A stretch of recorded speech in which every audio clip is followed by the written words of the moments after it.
wabarakatuh. Sudah lengkap ya anggotanya? Sudah, Pak. Sudah ya. Baik, di-on-kan dulu mic-nya ya. Siap, Pak.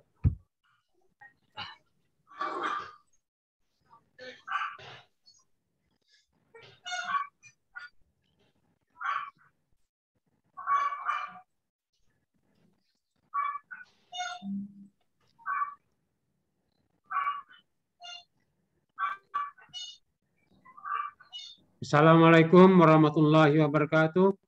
Waalaikumsalam warahmatullahi wabarakatuh. Selamat sejahtera para sahabat CPNS milenial. Selamat sejahtera juga untuk Bapak Milenial. Assalamualaikum warahmatullahi wabarakatuh. Apa kabar? Luar biasa, Baik. sehat, Bahagia. Sehat semua ya? Sehat, Pak. Sehat, Pak. Bahagia hari ini? Bahagia. Alhamdulillah Pak, Iya, insya ya. Allah. Badannya di sini, hatinya di sini ya. Harus, Pak. Ya. Jangan badannya di depan laptop, hatinya di mana-mana. Siapa? Ya. Semangat pagi. Pagi. Luar biasa. Tetap biasa. semangat. Yes. Yes. Ya ulang ya. Jadi pada saat kalian mengucapkan pagi, dua tangannya itu digenggam, dilemparkan ke depan atas ya. Jadi pagi ya.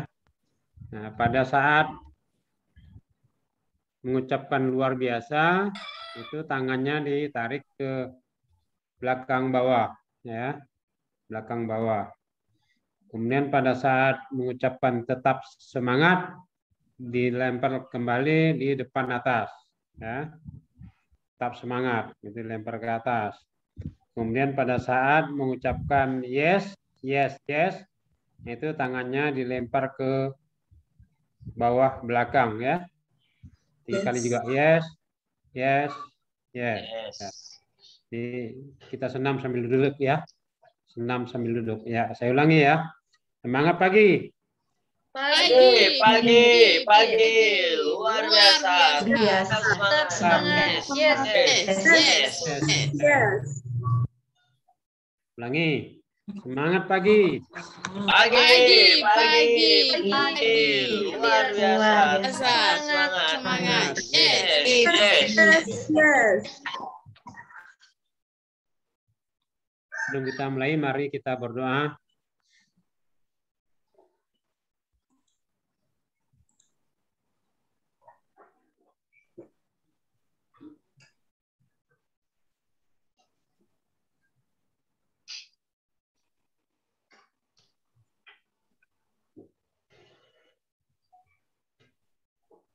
Selesai.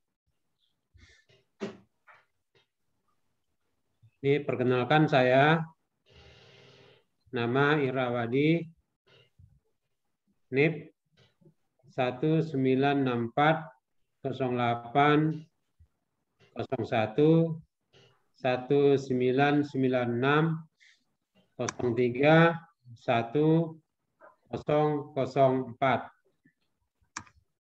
Pangkat Pembina Utama Muda, golongan ruang 4C. Jabatan Widya Iswara Ahli Madya. Instansi DPSDM Provinsi Kalbar. Pendidikan S1 Teknik Sipil Untan, wisuda tahun 91. S2 MM SDM Untan, wisuda tahun 2001. Kemudian S2 Teknik Sipil Untan, wisuda tahun 2018. Pengalaman jabatan pernah sebagai pejabat struktural eselon 4A kasih ya lebih dari 7 tahun. Kemudian eselon 3A itu lebih dari 5 tahun. Sebagai kepala UPT 3 tahun, sebagai kepala bidang 1 tahun lebih, kemudian sebagai kepala bagian hampir 1 tahun. Lebihnya saya menjadi Widya Iswara Ahli Madya sejak 5 Maret 2018. Status KW1, kawin 1 istri maksudnya ya. Anak 4 laki semua. HP 0852 1385 9-nya 4 kali. Ya.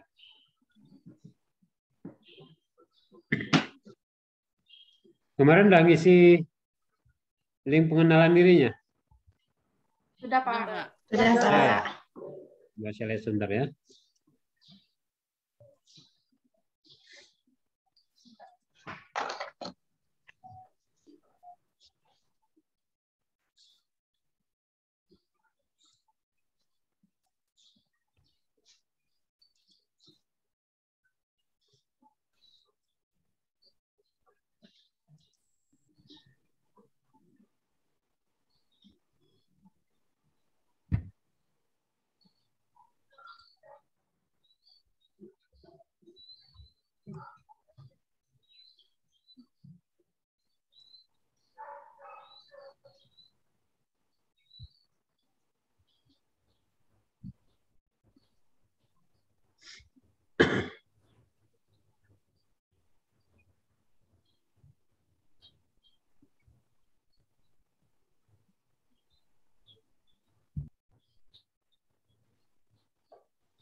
Oke.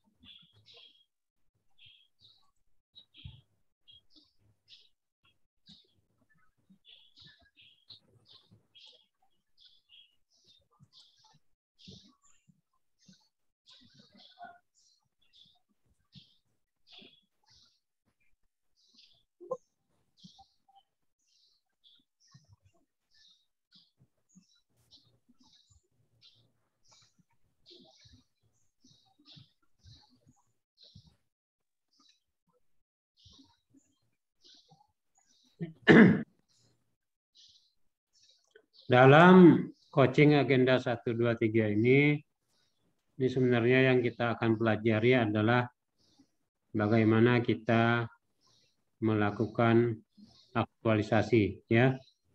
Mulai dari rancangannya sampai seminar, laporan, aktualisasi.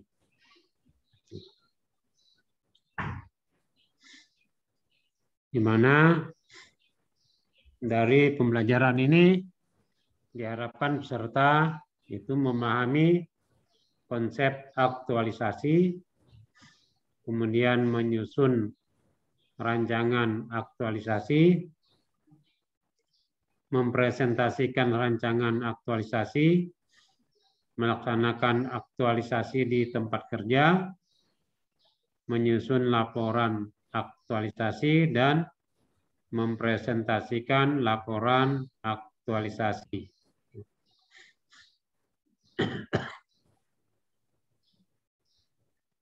Nah, dari indikator hasil belajar tadi, maka materi pokoknya tentu terkait dengan indikator hasil belajar. Ditambah dengan yang terakhir yaitu standar umum penulisan.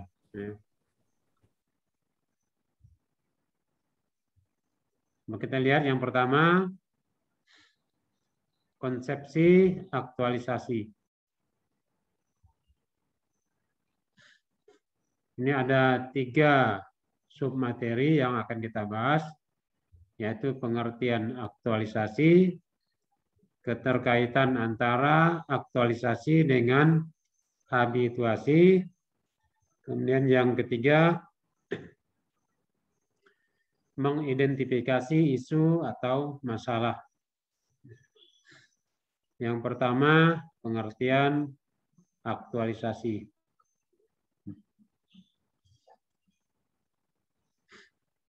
Nah, dibaca ya. Baca. Kalau kurang paham, tanyakan.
Ya.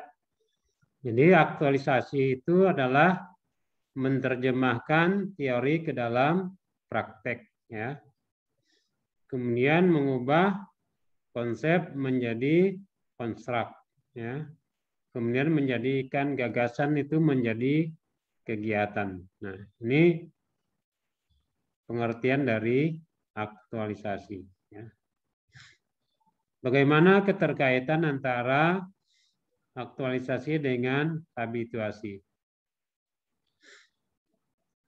Setiap peserta pelatihan dituntut untuk mampu mengaktualisasikan substansi materi pembelajaran yang telah dipelajari melalui proses pembiasaan diri yang difasilitasi dengan atau dalam pembelajaran agenda habituasi. Kegiatan aktualisasi merupakan intervensi terhadap proses pembelajaran agenda habituasi. Secara lengkapnya nih kita bisa lihat di sini, ya. Aktualisasi mulai dari merancang, ya, terus sampai melaksanakan, ya. Kemudian di sini ada intervensi, ya. Nah, intervensi ini maksudnya itu adalah bahwa aktualisasi itu merupakan pemaksaan kepada para sahabat semua agar menjadi terbiasa untuk bersikap dan berperilaku baik di dalam menjalankan tugas jabatannya masing-masing, ya. Sehingga diharapkan nanti para sahabat semua menjadi PNS profesional sebagai pelayan masyarakat, ya. Jadi seolah-olah sekarang itu dipaksa gitu, ya. Dipaksa untuk melakukan suatu kegiatan dengan cara yang baik, ya. Sehingga sikap dan perilaku yang diterapkan pada saat aktualisasi itu menjadi karakter, ya, menjadi kebiasaan dalam menjalankan tugas jabatannya sehari-hari nantinya, ya. Bagaimana kita mengidentifikasi isu? Isu menurut KBBI adalah masalah yang dikedepankan untuk ditanggapi dan sebagainya. Sedangkan menurut Colin, ya, itu isu adalah subjek penting yang didiskusikan atau diperdebatkan orang. Atau pengertian yang lainnya adalah ketika Anda berbicara tentang masalah ini, Anda merujuk pada bagian yang sangat penting dari hal yang Anda pertimbangkan atau diskusikan. Sedangkan pengertian masalah menurut KBBI adalah sesuatu yang harus diselesaikan atau dipecahkan. Kemudian pemecahan masalah adalah suatu proses, cara, perbuatan, berupa ide atau gagasan, dan atau kegiatan kreatif dalam memecahkan masalah.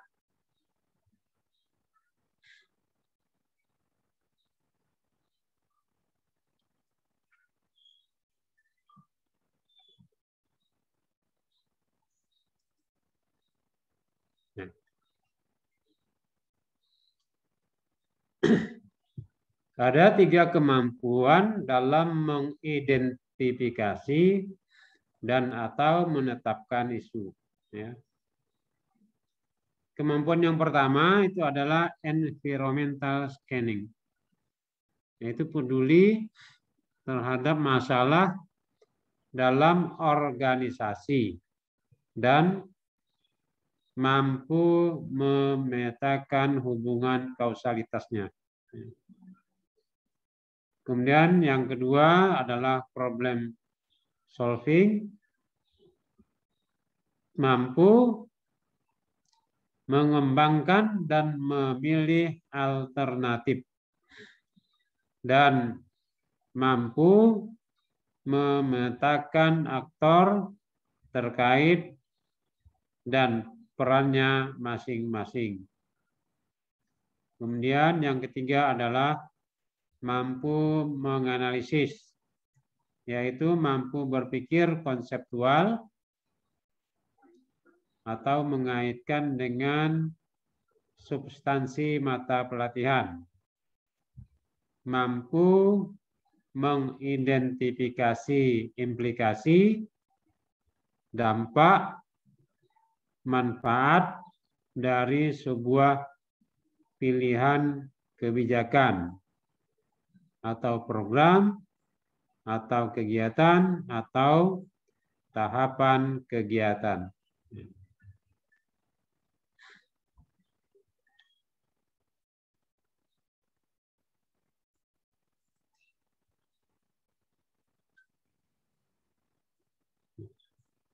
Kerangka berpikir pemilihan isu. Ya. Mbak, dibaca dulu. Baca bagaimana ya, asal dan tujuan dari tanda panah itu. Ya.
Ya. Coba ya. Jadi untuk core issue ini utama ya kita peroleh dari sumber yang pertama yaitu individu.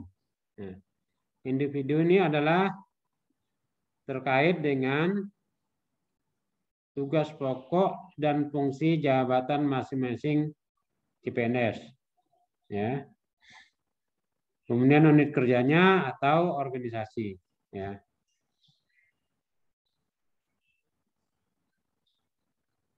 Kemudian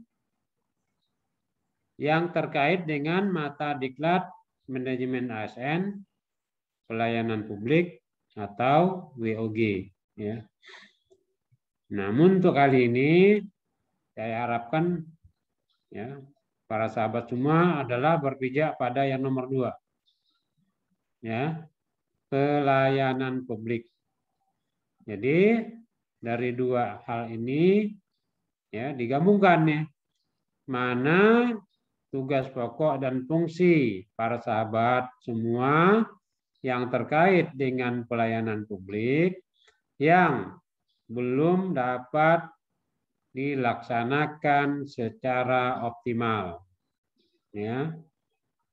Jadi mana pelayanan publik yang terkait tugas pokok dan jabatan fungsional CPNS yang belum dapat terlaksana dengan optimal atau belum dapat dilaksanakan secara optimal. Nah, inilah isunya ya. Nah, apabila kita sudah bisa mengidentifikasi isunya, maka kita tetapkan satu isu prioritas ya. Jadi identifikasi isu minimal 3, dari 3 isu itu pilih 1 yang prioritas. Ya. Kalau sudah dipilih isunya, maka inisiatifnya ya yang berikutnya adalah pemikiran konseptual dan melakukan aktivitas-aktivitas. Nah, pemikiran konseptual ini adalah dalam rangka membuat rancangan aktualisasi. Ya. Membuat rancangan aktualisasi itu adalah merupakan pemikiran konseptual, kemudian pelaksanaan aktivitas-aktivitas merupakan aktualisasi di tempat kerja. Ya.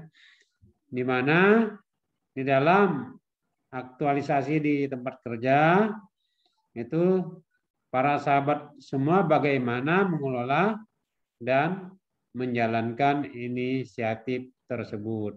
Ya. Nah, dalam mengelola dan menjalankan inisiatif, tentu harus juga dianalisis dampak hasil inisiatifnya bagaimana, positifnya, negatifnya, level dampaknya, ya, terhadap individu, terhadap stakeholder, dan terhadap unit kerja atau organisasi. Dan yang ketiga adalah keberlangsungan dampak inisiatif. Apakah hanya pada saat aktualisasi saja atau bisa dilanjutkan? Ya. Harapan kita ya inisiatif tersebut dapat dilanjutkan ya. Tidak hanya berhenti setelah pelaksanaan aktualisasi. Ya.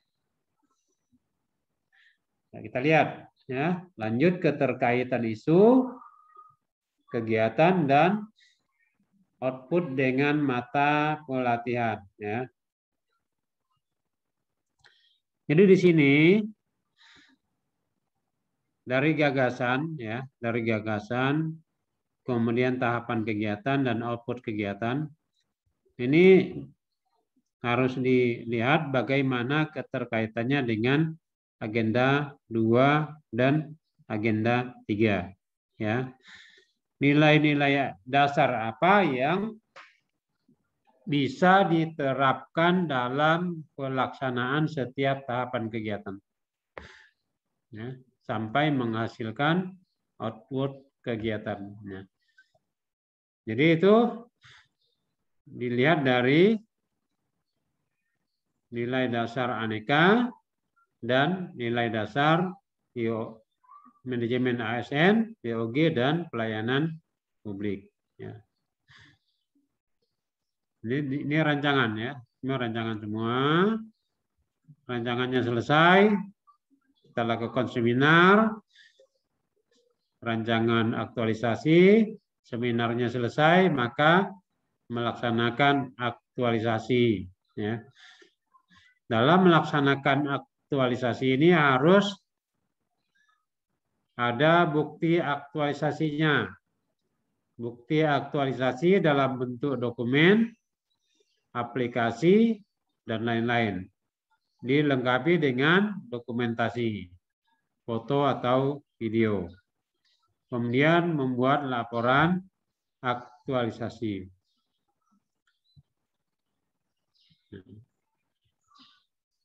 Selesai membuat laporan ini, maka dilakukan seminar pelaksanaan aktualisasi. Ya. Maka hasil akhirnya diharapkan para sahabat semua menjadi PNS profesional sebagai pelayan masyarakat.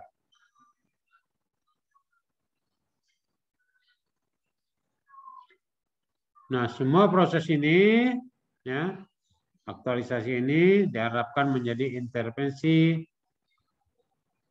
dari habituasi, ya, menjadi kebiasaan, habit, ya, dalam para sahabat menjalankan tugas jabatannya sehari-hari. Nah, berikut dari sini ya kembali diulang. Ya. Mata pelatihan agenda 3 di atas sini, pelayanan publik, WOG, manajemen ASN.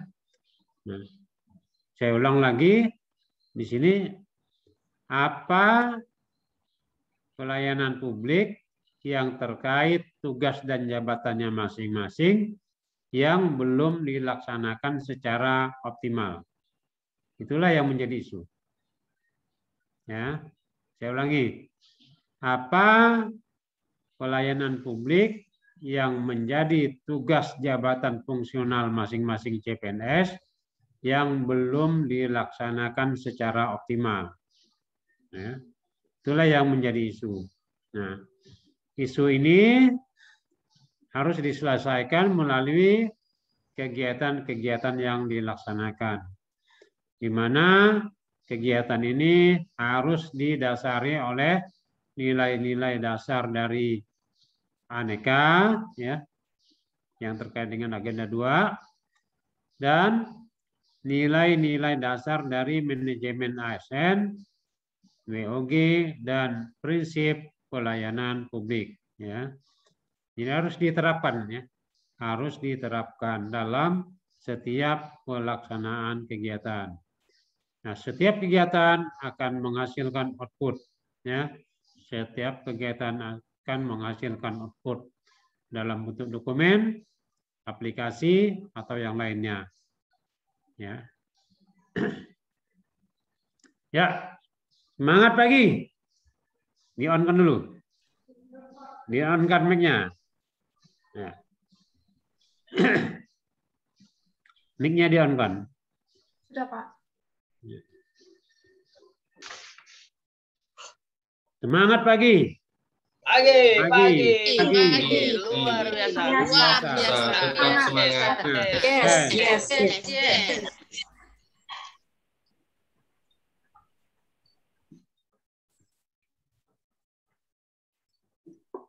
Bagaimana kita merancang aktualisasi, ya. Sistematika dan standar penulisan rancangan aktualisasi atau RA sesuai contoh dan arahan KUK masing-masing, ya. Kelompok 2 ini KUK-nya saya, ya. Iya, Pak. Iya, Pak. Diperhatikan benar-benar, ya, cara kita merancang aktualisasi. Ya, coba ini baca dulu.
Udah paham belum nih? Maksudnya nih. Dari 1 sampai 6. Yang nomor 4 sama 5 tuh maksudnya gimana ya, Pak ya? Jumlah dan kualitas kegiatan ya. Jadi setiap rancangan aktualisasi itu minimal ada 4 kegiatannya. Nah, setiap kegiatan minimal ada 3 tahapan kegiatan. Ya. Kegiatan ini ya, harus benar-benar kegiatan yang ada outputnya, ya, ada dokumennya, ya.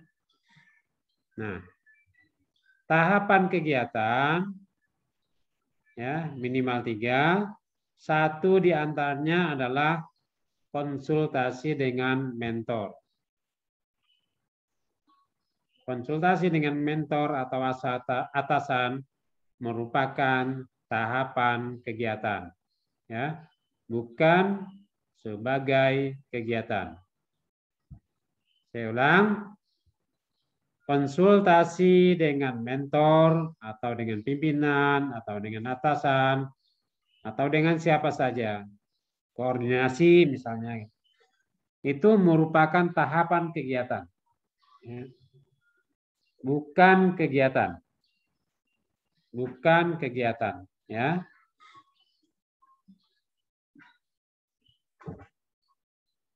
Nah, dan setiap kegiatan harus ada konsultasi dengan mentornya. Bisa di awal kegiatan, bisa juga di akhir kegiatan. Ya, sebagai tahapan kegiatan. Jadi konsultasi dengan mentor bisa merupakan tahapan di awal kegiatan atau tahapan di akhir kegiatan. Bisa dipahami ya? Bisa, Pak. Ya, yang lain silakan. Kalau nomor 1 dengan nomor 2 kan tadi saya sudah berulang-ulang ya, penyebutannya ya.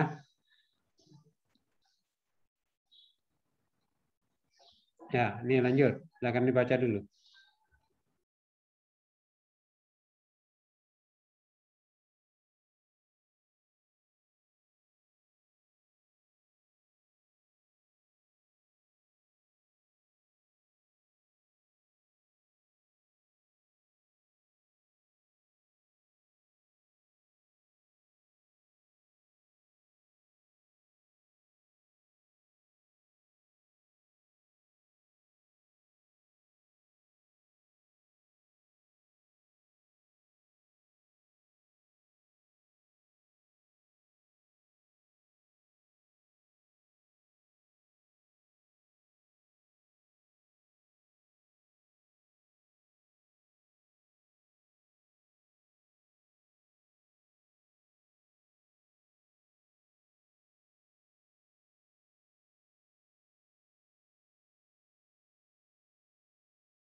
Oke, ada yang mau ditanyakan di sini?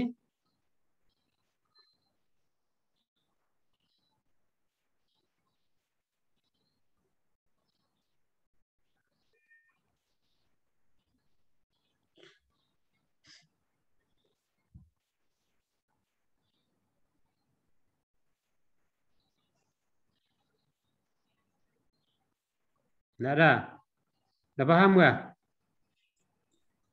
Pak, mau tanya yang nomor 10 itu Pak, kualitas Ya. kontribusi kegiatan terhadap penguatan nilai-nilai organisasinya. Ya. Jadi kan di setiap organisasi ada nilai-nilai organisasi ya. Misalnya jujur, amanah, misalnya kan, atau inovasi ya. Nah, dari kegiatan yang dilakukan atau kegiatan yang dirancang itu dia memperkuat nilai yang mana? Ya, bisa satu yang diperkuatnya, bisa juga dua. Jadi dituliskan bahwa kegiatan ini berkontribusi terhadap nilai kejujuran. Atau misalnya kegiatan ini berkontribusi terhadap nilai inovasi misalnya. Makanya di bab 2 itu para sahabat diminta untuk mencantumkan nilai-nilai organisasi. Ya, ada nilai-nilai organisasi dan pengertiannya ya. Apa yang dimaksud dengan jujur misalnya. Sesuai dengan pengertian yang tercantum dalam nilai-nilai organisasi tersebut ya. Kalau tidak ada di profil organisasi ya dicari dalam pengertian lain lah ya. Dicari dari sumber yang lain ya. Kalau memang tidak ada di profil organisasi. Tapi yang jelas maksudnya harus diterjemahkan ya. Misalnya kalau di provinsi semboyan pelayanannya adalah pelayanan prima. Prima, P yang pertama itu apa? P yang pertama. Prima. P yang pertama itu maksudnya adalah profesional. Nah, ini apa yang dimaksud dengan profesional? Ini dituliskan pengertiannya. Kemudian R, apa? Responsif. Apa yang dimaksud dengan responsif? Kemudian I, kan? Pri, kan? I. Nah, apa yang dimaksud dengan I di sini? Integritas, kan? Ataukah inovasi? Nah, kalau yang di provinsi itu prima itu adalah I-nya itu integritas. Jadi pelayanan yang berintegritas. Kemudian M, apa? M itu melayani. Ya, melayani. Dan yang terakhir A itu apa? Akuntabilitas. Nah, itulah nilai organisasi ya. Nilai organisasi. Prima. Profesional, responsif, integritas, melayani, dan akuntabel. Nah, itu provinsi. Nah, bagaimana dengan Kabupaten Skadau? Apakah ada? Ada enggak semboyan pelayanannya? Apa? Ada semboyan misalnya berkibar, gitu kan? Atau apa? Ada enggak? Ada yang tahu? Semboyan pelayanan dari Kabupaten Skadau? Hah? Tahu, Pak. Enggak tahu? Nah, kalau enggak ada di tingkat kabupaten, berarti di tingkat organisasi saja ya. Di tingkat unit kerjanya masing-masing. Kan ada tuh pasti itu ya. Berprestasi, berkibar, macam-macam lah ya. Atau sekarang Presiden mencanangkan berakhlak. Berakhlak. Ada yang tahu kepanjangannya berakhlak? Hah? Ada yang tahu enggak apa kepanjangan berakhlak?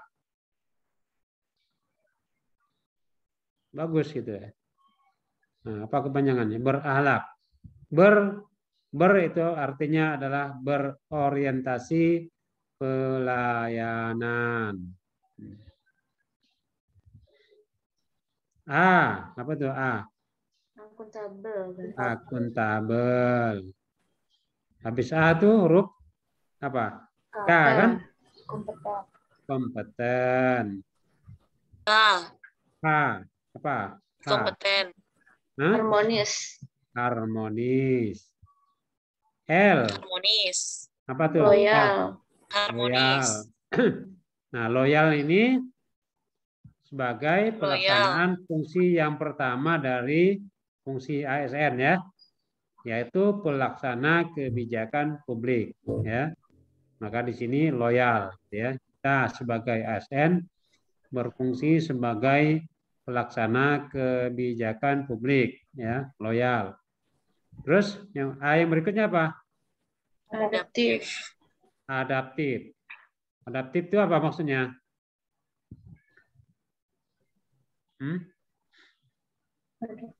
Bisa menyesuaikan Mampu diri. beradaptasi. Ya, bisa menyesuaikan diri, bisa beradaptasi dimanapun kita berada ya. Terus Kolaboratif. K yang terakhir. Kolaboratif. Nah, kolaboratif ini kan adalah pelaksanaan dari WOG ya. WOG. Ya. Berkolaborasi. Jadi kita tidak bisa bekerja sendiri lagi ya. Kita harus berkolaborasi baik antar individu, antar unit kerja, antar dinas maupun antar kabupaten dan bahkan antar provinsi ya. Harus bisa berkolaborasi. Bahkan antar negara dengan negara ya. Jadi ya, itu salah satu nilai-nilai organisasi ya yang kita mesti laksanakan ya. Bisa ya dipahami ya. Jadi itu tergantung dengan unit kerja masing-masing ya. Apa nilai-nilai organisasinya. Oke, masih ada yang lain? Silakan. Pak, yang nomor 7 tuh Pak, jumlah dan kualitas output atau hasil kegiatan tuh maksudnya kayak mana ya Pak ya? Jumlah dan kualitas output hasil kegiatan. Ini kan tadi saya bilang dalam bentuk dokumen ya. Dokumen ya. Atau dalam bentuk aplikasi kalau kita merancang sistem.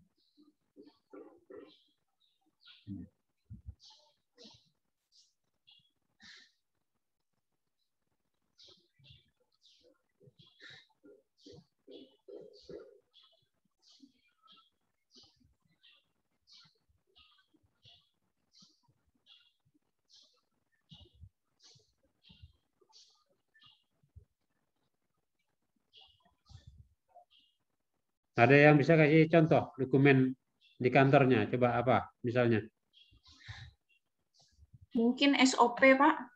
SOP boleh. Ini kalau memang SOP di kantor belum ada, berarti outputnya adalah membuat SOP misalnya kan. Berarti hasil atau outputnya adalah SOP. Jadi kegiatannya membuat SOP. Hasilnya SOP yang sudah ditandatangani atau disahkan oleh kepala dinas. Ya. Atau kalau yang di rumah sakit, kepala rumah sakit. Gitu. Siapa yang berwenang lah yang menandatangani SOP itu. Jadi bukan hanya sekedar dibuat, tapi sampai ditandatangani oleh pejabat yang berwenang. Ya. Nah, itulah maksudnya kualitas ya. Kalau cuma SOP jadi tanpa disahkan atau ditandatangani oleh pejabat yang berwenang, berarti kan kualitasnya rendah. Nah, Agar kualitasnya tinggi, maka SOP itu harus disahkan atau ditandatangani oleh pejabat yang berwenang. Apakah dia kepala dinas, kepala rumah sakit, dan lain sebagainya. Ya, udah lagi. Silakan. Kalau tidak ada, kita lanjut. Jadi ada 12 hal yang perlu diperhatikan ya dalam merancang aktualisasi. Yang nomor 11 dan 12 ini nanti ya disampaikan dalam laporan aktualisasi ya. 11 12 ini disampaikan dalam laporan aktualisasi. Ya. Sedangkan 1 sampai 10 itu sudah diisi di dalam rancangan aktualisasi ya. Jadi ini sebagai ancang-ancang saja. Ya, kira-kira manfaatnya nanti apa ya kegiatan saya gitu, Pak. Nah, kira-kira nanti dampaknya apa sih kegiatan saya ini? Nah, jadi sudah di awal ini sudah ada pemikiran-pemikiran ya.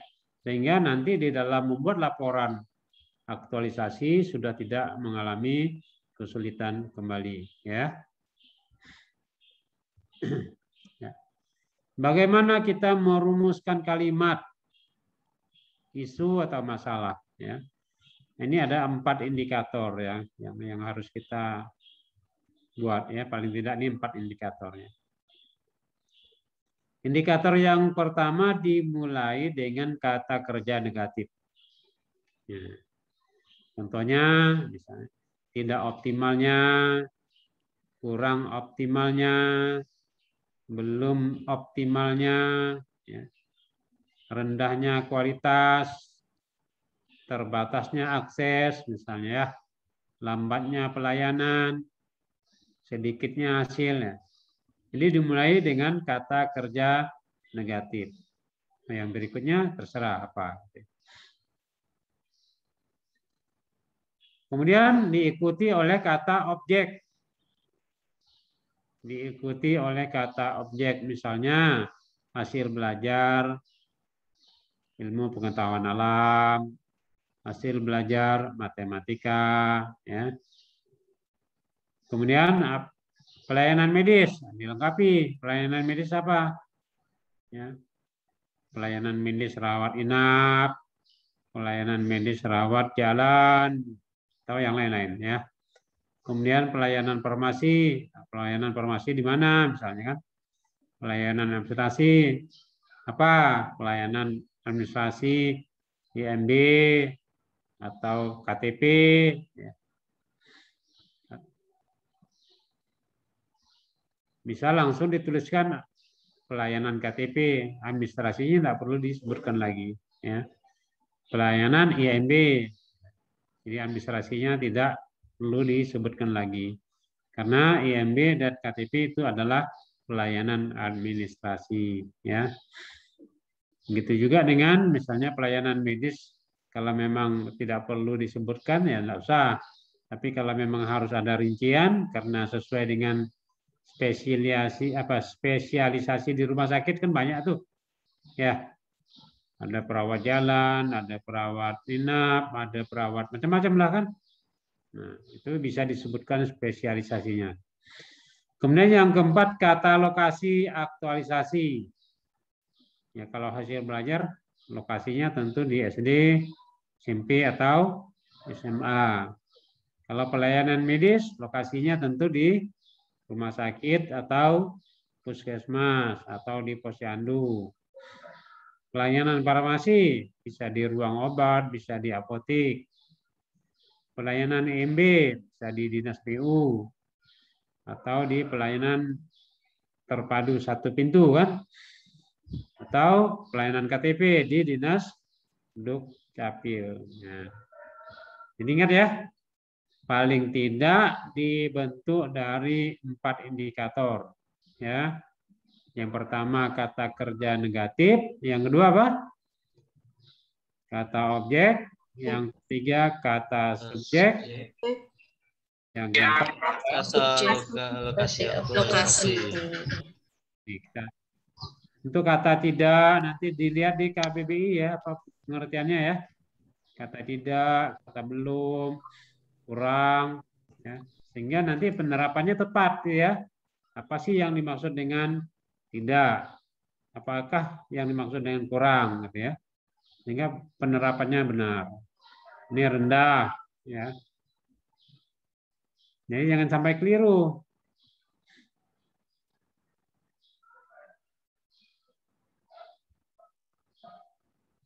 Misalnya yang keliru penerapannya. Ini pendeknya orang itu. Gitu. Ini pendeknya orang itu. Benar apa enggak kalimat ini?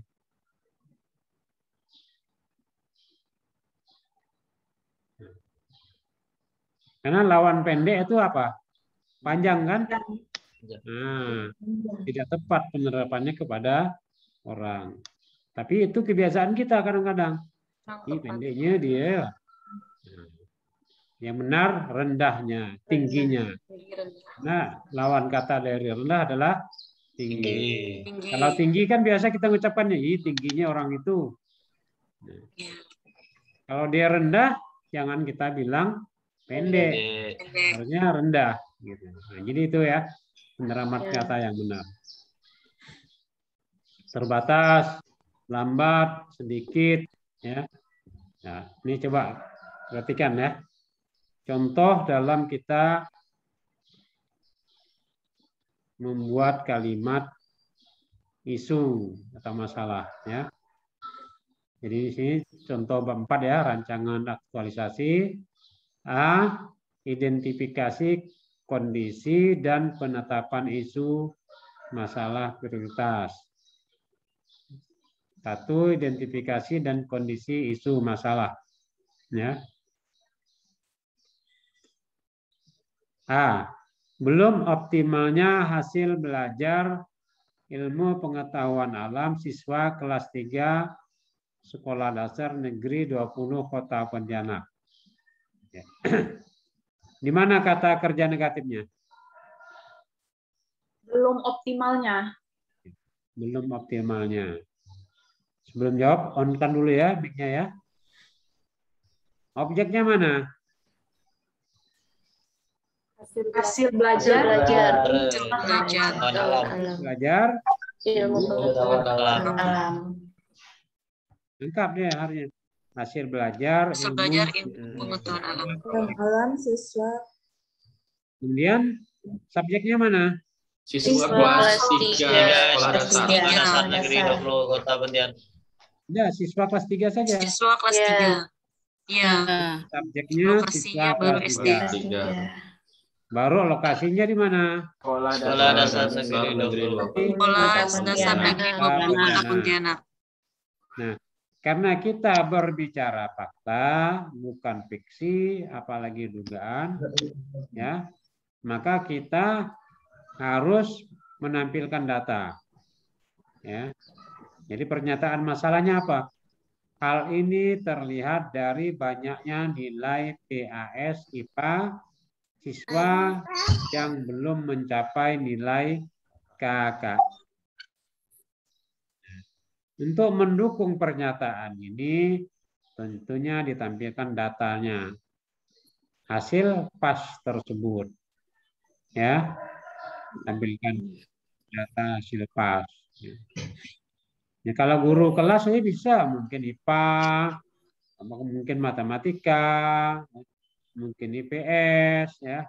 Kalau guru kelas itu paling gampang lah, paling mudah dia mencari isu atau masalah. Ya.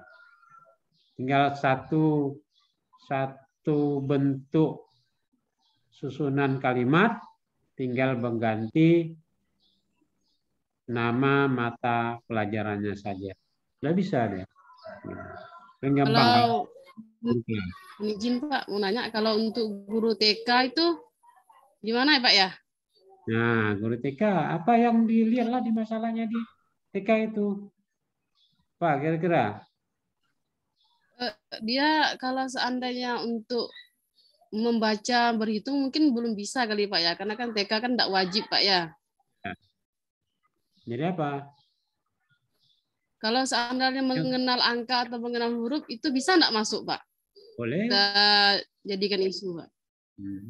Mengenal ya? Ya, mengenal angka. Nah, apa yang diajarkan di TK lah? Apa yang diajarkan di TK? Apa misalnya? Misalnya macam sejenis mengenal huruf dari kartu angka atau mengenal angka.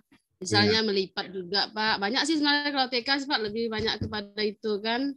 Nah, dari sekian banyak yang diajarkan itu, mana mereka yang belum bisa? Oh, Itulah yang jadi isu. ya, Pak. Nah, atau mana yang mereka tuh lambat pahamnya itu kan. Nah, ada beberapa siswa itu yang tidak bisa ngikutin. Nah, itulah yang jadi isu. Ya. Hmm. Nah, ini gimana Ya, cara Pak. menyelesaikan masalahnya itu? Nah, yang dipikirkan bagaimana menyelesaikan masalah tersebut. Ya. Kalau TK ya tentunya harus selalu menggunakan media ya, media Iya, Pak, gambar, benar, Pak. alat peraga atau bahan peraga gitu ya. Iya, Itu Pak. metodenya yang dipakai. Ya. Jangan menggunakan metode ceramah kalau untuk anak TK, nggak masuk dengan dia, ya kan? Harus ada Iya, media. Pak. Oh ini pesawat, nah ambil pesawat, tunjukkan ke dia inilah pesawat, gitu kan? Oh kalau dijelaskan pesawat ini sayapnya panjang ini, oh nggak ngerti mereka kan? Harus ada alat peraga atau bahan peraganya. Paling tidak media gambar, paling tidak, ya kan? Iya, Ada benar, lagi Pak. yang lain? Mau ditanyakan, silakan. Kita masih bingung nggak? Pak, saya mau izin nanya Pak, saya tuh sudah kepikiran sebenarnya mau misalnya ngambil apa. Ya. Tapi kayak misalkan saya ini kan mau ngambilnya bagaimana supaya penanganan kejadian ikutan pasca imunisasi, terutama kalau misalkan dia efek sampingnya yang parah kondisinya, bisa ditangani. Tapi yang saya bingungkan tuh kalau misalkan seperti identifikasi masalah itu kan kita melihat di sini contohnya, oh nilai dari IPA-nya si siswa jelek misalkan. Nah punya saya nih kan misalkan sebelumnya tidak pernah mereka menangani KIPI yang berat. Nah, bagaimana ya Pak ya? Jabatannya apa, Mbak Laura? Gimana Pak? Jabatannya? Supaya Nggak, jabatan kamu apa jabatan? saya dokter Pak. Dokter. Laura dokter umum? Iya. Nah. Jadi inginnya penanganan pasca imunisasi gitu ya? Ya, terutama kalau misalkan kondisinya andai katalah pasiennya ternyata alergi terhadap si vaksinnya misalkan. Bisa isunya itu misalnya dari sekian masyarakat yang sudah melakukan imunisasi, ya, ada berapa orang yang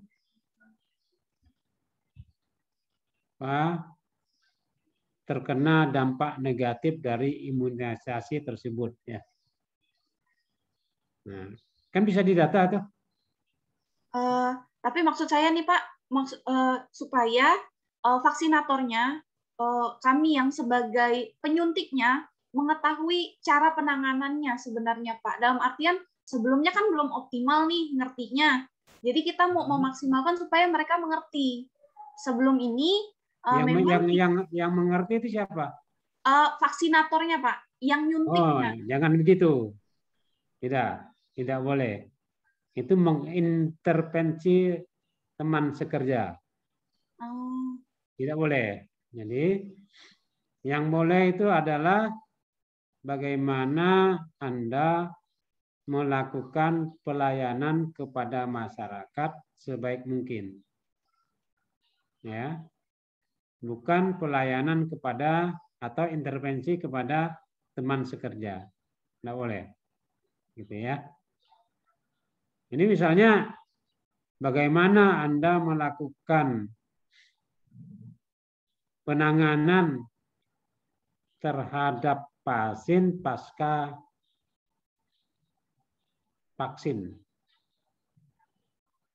untuk masyarakat yang terkena dampak, misalnya gitu. Bisa, boleh.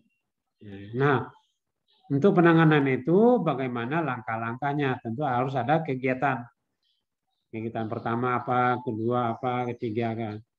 Sampai kegiatan yang terakhir adalah monitoring dan evaluasi.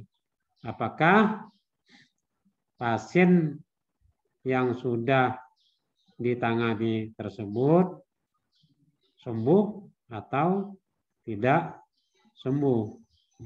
Kalau sembuh berarti masalahnya hilang.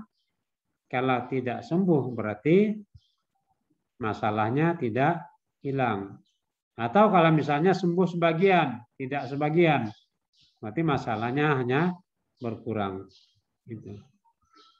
Jadi ingat ya, jangan kita mengintervensi tugas orang lain, ya, atau teman sekerja, atau jangan kita melakukan pekerjaan orang lain di dalam aktualisasi ini. Atau kita menyalahkan orang lain. Padahal itu adalah kesalahan kita. Contohnya gini. Misalnya kita sebut kurangnya pengetahuan masyarakat. Nah, ini adalah kalimat yang menyalahkan orang lain. Tidak boleh. Ya. Kita harus cari sebab lagi. Kenapa sih pengetahuan masyarakat itu kurang? Apa? Karena kurangnya penyuluhan dari kita, misalnya. Ini masalahnya adalah belum optimalnya penyuluhan. Gitu. Jangan disebutkan kurangnya pengetahuan masyarakat. Nggak boleh. Nah, tapi kita menyalahkan diri kita, kurangnya penyuluhan. Karena kurangnya penyuluhan itulah, maka masyarakat kurang pengetahuannya. Gitu. Ya. Jadi gitu ya. Jangan mengintervensi teman sekerja, ya, atau petugas lainnya. Jangan melaksanakan tugas orang lain. Jangan menyalahkan masyarakat, ya, orang yang kita layani. Paham ya maksudnya? Nah, jadi dalam merumuskan kalimat itu kita jangan cenderung menyalahkan orang lain. Jadi misalnya seperti ini tadi, belum optimalnya hasil belajar ilmu pengetahuan alam. Seolah-olah di sini awalnya kita menyalahkan siswa. Ya. Tapi begitu kita lihat penyebabnya, nah penyebabnya itulah ternyata salahnya guru. Metodenya cuma ceramah doang. Tidak pernah menyampaikan alat peraga. Tidak pernah menggunakan media belajar yang baik. Atau metode pembelajaran yang lain yang sesuai dengan materi ilmu pengetahuan alam. Oke, kita lanjut ya. Caranya di sini lagi, belum optimalnya pemeliharaan jalan Siduk Teluk Batang oleh Bidang Bina Marga, Dinas Pekerjaan Umum dan Perumahan Rakyat Provinsi Kalimantan Barat. Hal ini terlihat dari banyaknya ruas jalan yang mengalami rusak berat dan rusak ringan. Nah, pernyataan ini harus didukung dengan data baik dalam bentuk dokumen, catatan-catatan maupun dokumentasi hasil pengamatan atau survei. Ya. Sekarang kita lihat mana kata kerja negatifnya. Belum optimalnya. Belum optimalnya. Kemudian subjeknya apa? Pemeliharaan jalan Pemeliharaan, ya. Siduk Teluk Batang. Ya, pemeliharaan jalan, ya. Subjeknya itu pemeliharaan jalan, ya. Jadi subjeknya pemeliharaan jalan. Objeknya mana? Objeknya pemeliharaan jalan, ya. Maaf. Objeknya pemeliharaan jalan. Subjeknya mana? Bidang Bina Marga Dinas Pekerjaan Umum dan Perumahan Rakyat. PUPR, ya. Ini subjeknya. Lokasinya mana? Provinsi Kalimantan Barat. Salah. Jadi subjeknya itu adalah Bidang Bina Marga, Dinas PUPR, Prop Kalbar. Itu subjeknya, lengkap. Lokasinya adalah Jalan Siduk. Jalan Siduk Teluk Batang. Batang.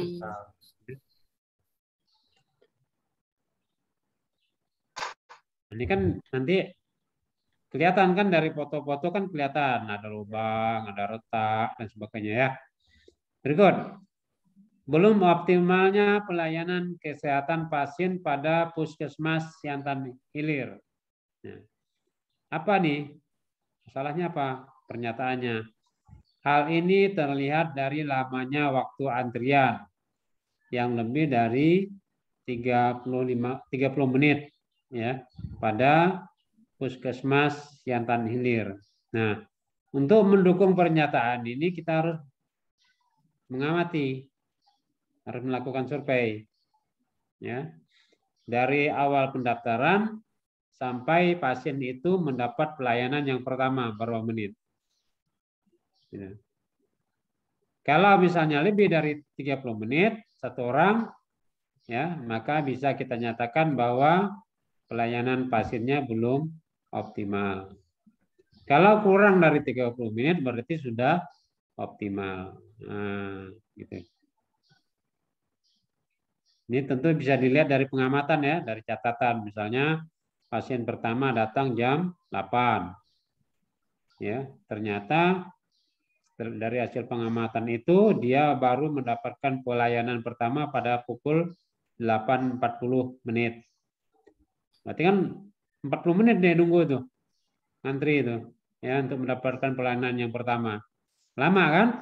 Lebih dari 30 menit. Nanti begitu lagi pasien yang kedua. Ya. Di sini tidak perlu mencantumkan namanya. Ya. Cukup mencantumkan pasien yang pertama, pasien yang kedua, dan seterusnya. Ya. Nah, berapa pasien yang harus kita data? Itu minimal 30% dari jumlah pasien yang berkunjung dalam satu hari. Ya, minimal 30%. Kalau yang berkunjung satu hari adalah 50 orang, berarti data kita 30%-nya. 30% dari 50 orang, berapa? Jadi, lamanya ngitungnya. 15 orang. Paling tidak data survei kita pada satu hari adalah 15 orang. Lebih dari 15 orang lebih baik. Ya. Kemudian hari kerjanya berapa hari?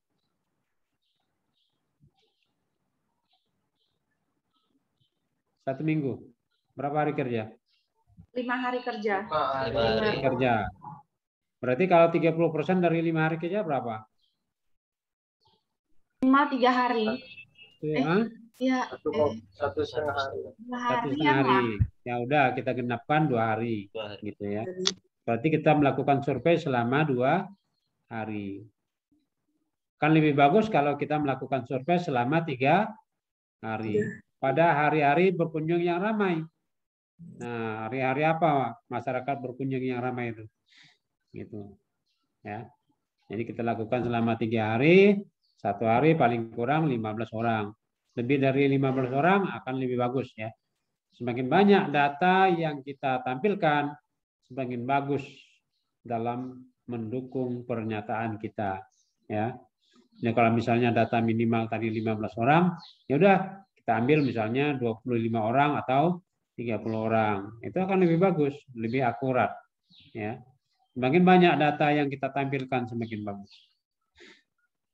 Ya. Memilihnya, ini udah belajar loh, APKL kan? Udah diajarkan? Udah ya. Ya. Ini saya lewat ya. Nah, identifikasi penyebab isu sekarang. Penyebab isu itu terkait dengan 5M. Man, money, material, mesin, dan method.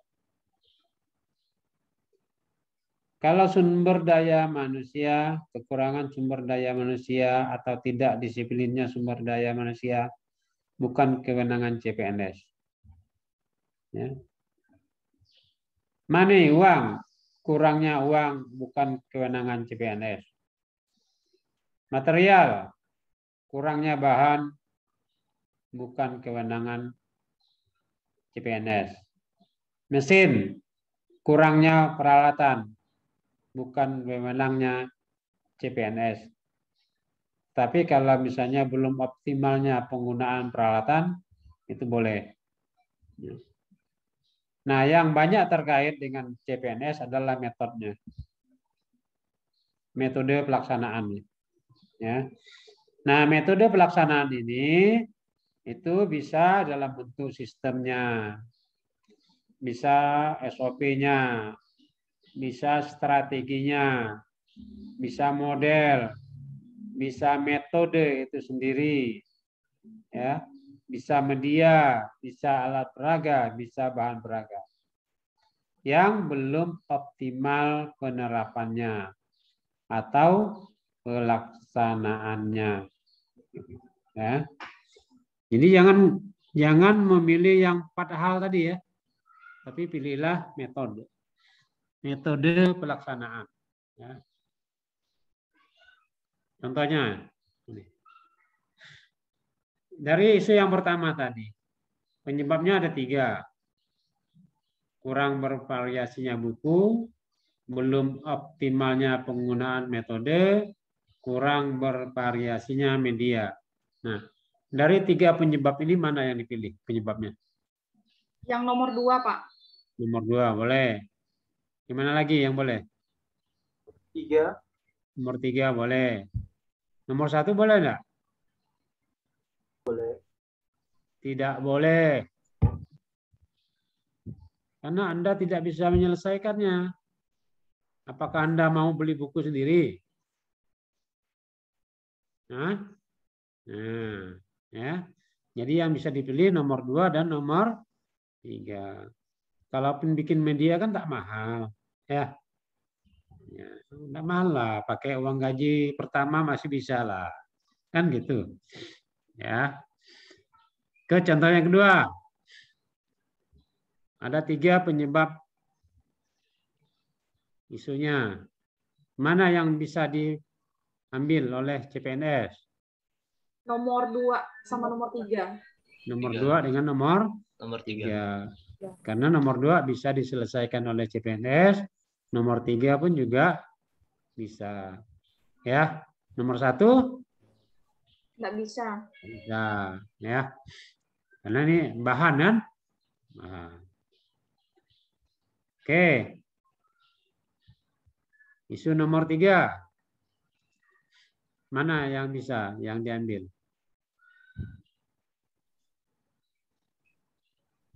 Dua, 3. Nomor 2 sama 3. Nomor 2 dengan nomor 3 juga. 3.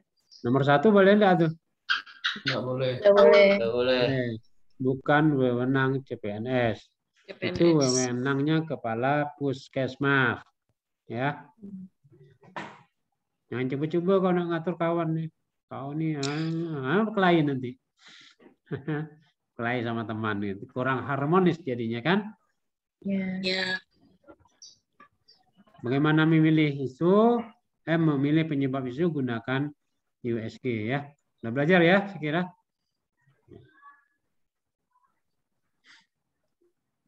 Nah, bagaimana kita merumuskan kalimat ide atau gagasan atau judul RA? Kalau isu tadi dimulai dengan kata kerja negatif, maka judulnya harus dimulai dengan kata kerja positif. Pengoptimalan, optimalisasi, peningkatan, percepatan, dan lain-lain. Ya, dimulai dengan kata kerja positif. Kemudian kata objek. Nah, objeknya harus sama dengan isu. Jangan beda, ya. Objeknya harus sama dengan isu. Kemudian nomor 3 terkait dengan metode. Nah, yang nomor 3 ini harus sama dengan penyebab isu. Kalau penyebabnya media, maka media apa yang kita gunakan untuk menyelesaikan masalah itu? Kalau penyebabnya adalah metode, maka metode apa yang kita gunakan untuk menyelesaikan isu tersebut. Jadi nomor 3 terkait dengan penyebab isu. Harus sama ya. Harus sama itu. Penyebabnya apa? Maka kalau penyebabnya media harus diselesaikan dengan media. Kalau penyebabnya metode harus diselesaikan dengan metode tertentu. Kalau penyebabnya adalah SOP, maka kita harus membuat SOP. Gitu ya. Nomor 4, kata subjek. Nah, ini harus sama dengan subjek di isu. Kemudian nomor 5, kata lokasi harus sama dengan kata lokasi di isu. Nah, jadi makanya judul RA harus selaras dengan isu dan penyebab isu. Harus selaras ya. Jangan berbeda. Nah, ini contohnya. Di atas isu, penyebab isu yang terpilih metode, maka idenya menggunakan metode demonstrasi. Nah, gitu. Ya. Di optimalisasi hasil belajar ilmu pengetahuan alam. Optimalisasi adalah apa nih? Kata kerja? Positif. Positif. Objeknya mana? Hasil belajar. Hasil belajar. Ilmu pengetahuan alam. Metodenya mana? Demonstrasi. Mengapa kita menggunakan metode? Karena penyebabnya di sini adalah metode. Ya. Subjeknya mana?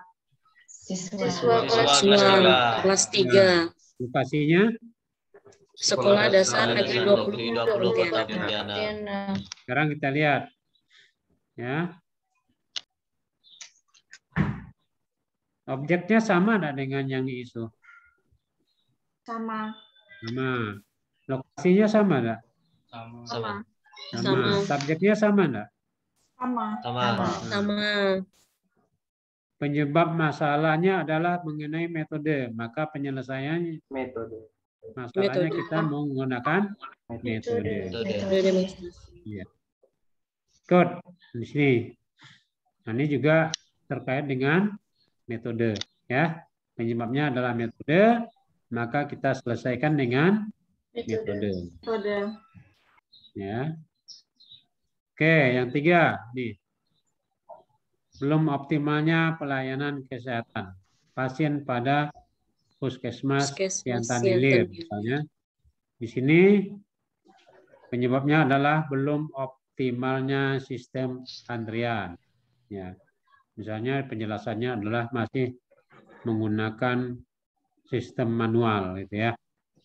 Antrinya masih manual. Nah, agar enggak manual lagi, orang enggak duduk ramai-ramai di puskesmas, enggak ada yang berdiri, kan? Kursinya kurang, banyak yang berdiri lagi. Maka metode yang dipakai apa nih? Menggunakan sistem antrian digital. Ini masih umum ya? Ini masih umum. Bisa dikhususkan. Misalnya menggunakan aplikasi apa namanya? Ya. Apakah si cantik kah atau si ganteng kah? Aplikasi yang sudah bisa dimasukkan di Play Store misalnya. Kalau belum bisa di Play Store, misalnya menggunakan website, boleh. Kayak di Rumah Sakit Bayangkara pakai website. Kalau Rumah Sakit Sudarso sudah pakai Play Store dia, aplikasi. Ya. Atau ya masih belum mampu buat web, belum mampu bikin aplikasi, pakai WAG pun boleh. WAG bisnis, ya, WAG bisnis. Itu yang paling sederhana, tapi sudah menggunakan aplikasi. Ya. Jadi kalau orang mau daftar ke puskesmas, ya gunakan WAG sudah, isi data di WAG, langsung masuk ke sistem perangkat di puskesmas. Sehingga nanti bisa diatur. Anda bisa dilayani pada pukul sekian sampai sekian. Jangan juga dibuat angka pasti ya, kasih rentang waktu.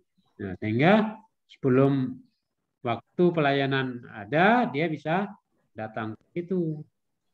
Tidak bertumpuk-tumpuk lagi di puskesmas tuh, duduk ramai-ramai, diri ramai-ramai. Kita dilarang berkumpul. Ya, itu salah satunya. Ini tugas siapa nih? Apakah tugas dokter ngatur antriannya? Bukan. Bukan. Ini tugasnya front office di Puskesmas. menerima pendaftaran. Jangan sampai salah.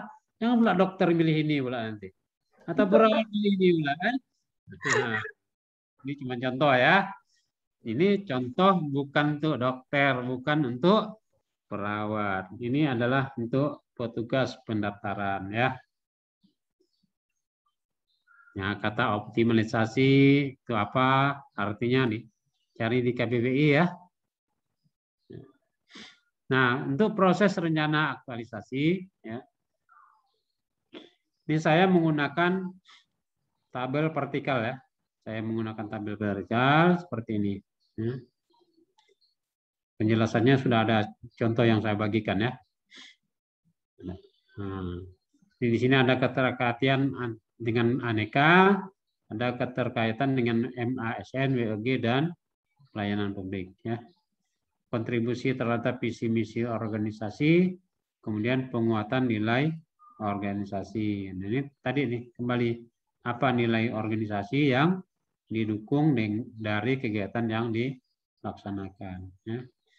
Misinya tidak usah semua ya, tidak usah semua misi dimasukkan di sini nih. Misi yang terkait saja, ya, misi yang terkait saja. Satu misi saja di sini. Jadi setiap satu kegiatan, satu misi yang terkait saja, ya, tidak usah banyak-banyak. Mungkin kegiatan yang berikutnya misi lain lagi, gitu. Boleh. Sama juga boleh, nggak usah. Nah, mungkin ada teman-teman nanti ada yang menggunakan tabel horizontal, ya. Nah, tapi saya lebih suka tabel vertikal ya. Dengan alasan pertama lebih mudah mengerjakannya, yang kedua lebih mudah dibacanya, yang ketiga tidak ada ruang kosong yang tidak berarti. Ya, kalau tabel vertikal ini nanti banyak ada ruang kosong ya tanpa isi. Ada satu kolom penuh, sementara kolom lainnya tidak ada isi. Ya, jadi kurang efisien. Oke, semangat pagi. Pagi. Pagi. Luar biasa. Luar biasa. Tetap semangat. Yes. Oke, sebelum kita akhiri, masih ada yang mau disampaikan? Silakan. Silakan. Saya Pak. Silakan. Saya ingin menanyakan tentang itu Pak, masalah RA tahap 1 itu Pak. Ya.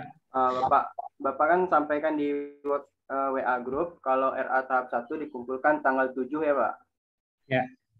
RA tahap 1 itu yang diminta apa-apa ya Pak? Atau apakah hanya menentukan judul sama isu atau sampai mana gitu Pak? Lengkap lah, dari cover sampai lampiran. Dari cover sampai lampiran? Ya. Oh, Ya, dari cover sampai lampiran. Lengkap lah.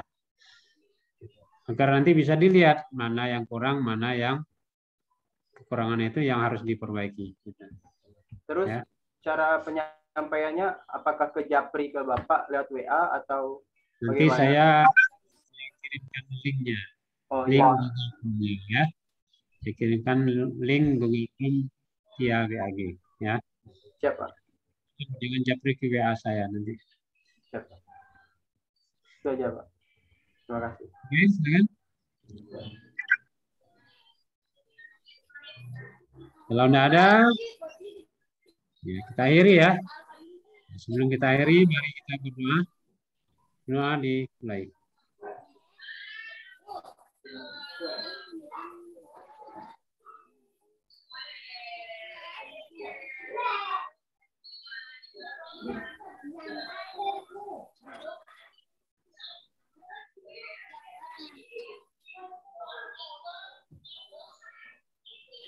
Wabillahi taufiq wal hidayah.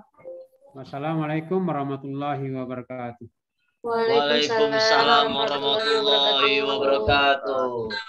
Sejahtera para sahabat CPNS milenial. Wabarakatuh. Selamat sejahtera juga untuk Bapak milenial. Semangat pagi. Pagi luar biasa. Tetap semangat. Yes. Pagi. Luar Terima kasih, biasa. Pak. Semangat. Yes. Jauh benar itu rupanya ya. Terima kasih Bapak. Terima kasih, Pak. Delip ya. Ya, Pak. Sehat selalu, Pak. Terima kasih, Pak. Alhamdulillah. Kawan-kawan kelompok 2 masih ada kak kegiatannya? Tidak ada, Pak. Enggak deh, Pak. Ada, Pak. Ada lagi ya? Ada, Pak. Ya udah, kalau begitu. Ya pamit ya. Terima kasih banyak, Pak. Terima kasih, Pak.